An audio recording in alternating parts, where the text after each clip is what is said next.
Assalamualaikum warahmatullahi wabarakatuh. Jumpa lagi dengan Bu Susmiati. Bagaimana kabarnya anak-anak? Sehat semua? Alhamdulillah. Pada pertemuan kali ini kita akan belajar bersama masih di materi kelas 3, tema 1, subtema 4, pembelajaran yang ketiga. Baiklah anak-anak, sebelum mulai pembelajaran, kita berdoa terlebih dahulu menurut agama dan kepercayaan kita masing-masing.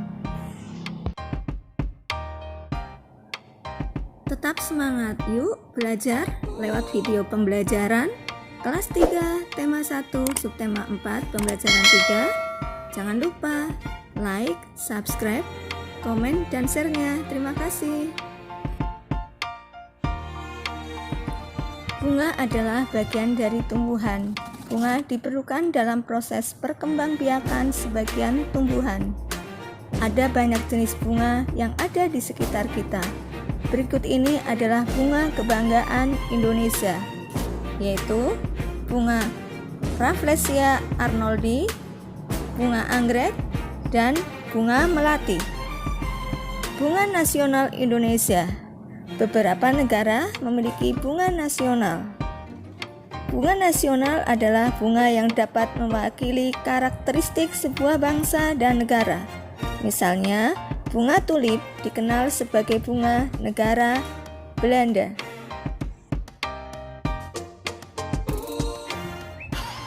Mari perhatikan siapa yang suka dengan bunga mawar. Dengan wajahnya yang cukup menarik, warnanya merah mereka. Nah, bunga mawar lebih dikenal sebagai bunga negara Inggris. Indonesia memiliki 3 bunga nasional. Sebutan lain untuk bunga di Indonesia adalah puspa. Indonesia memiliki 3 bunga nasional, yaitu melati, anggrek, dan bunga Rafflesia arnoldi. Sebutan lain untuk bunga seperti yang Ibu sampaikan tadi adalah puspa.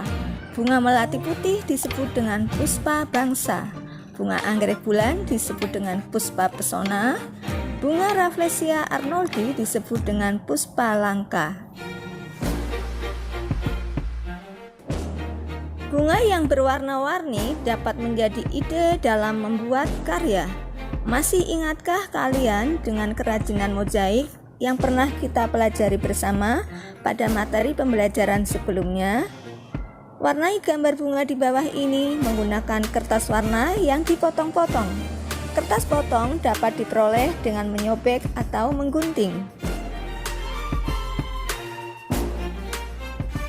Bunga memiliki banyak manfaat untuk kegiatan manusia. Kebun dengan bunga yang berwarna-warni nampak lebih indah. Hiasan bunga yang disimpan di vas bunga menambah cantik ruangan. Bunga juga sering digunakan dalam kegiatan-kegiatan lainnya. Misalnya, bunga melati digunakan untuk acara pernikahan. Ungkapan bela sungkawa pun terkadang menggunakan rangkaian bunga. Oleh karena itu, banyak orang yang memerlukan bunga, maka ada pasar khusus yang menjual bunga. Para petani menjual bunga yang telah ditanam ke pasar tersebut. Nah, masih ingatkah kalian cara menyelesaikan soal pembagian?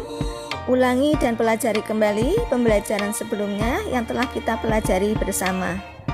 Contoh soal berikut. Seorang petani memanen bunga mawar. Hasil panennya ada 141 tangkai bunga mawar. Petani akan menyimpan dalam 3 tempat yang masing-masing memuat tangkai bunga sama banyak. Proses di atas ditulis dalam bentuk pembagian sebagai berikut. 141 dibagi 3 sama dengan titik-titik.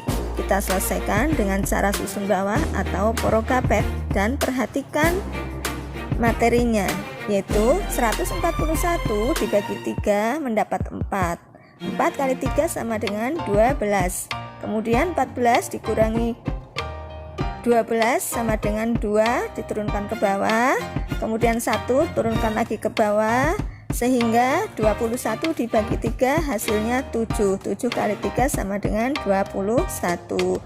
Jadi 21 dikurangi 21 sama dengan 0. Nah, sekarang selesaikan soal di bawah ini sesuai contoh. Siti memiliki 484 tangkai bunga anggrek. Siti ingin menyimpan dalam 4 bunga vas bunga dengan banyak tangkai bunga yang sama pada masing-masing vas. Berapa banyak tangkai bunga anggrek pada setiap vas bunga?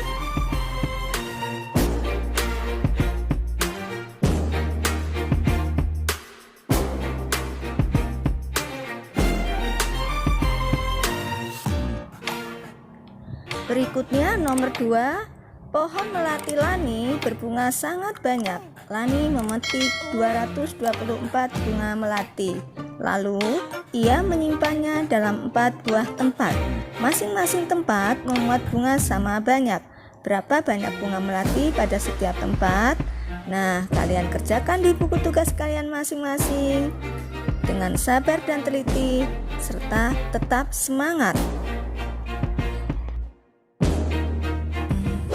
Terima kasih, sampai di sini untuk pembelajaran kali ini. Mohon maaf apabila banyak kekurangan. Wabillahi taufiq wal hidayah. Wassalamualaikum warahmatullahi wabarakatuh. Sampai bertemu lagi, tetap semangat.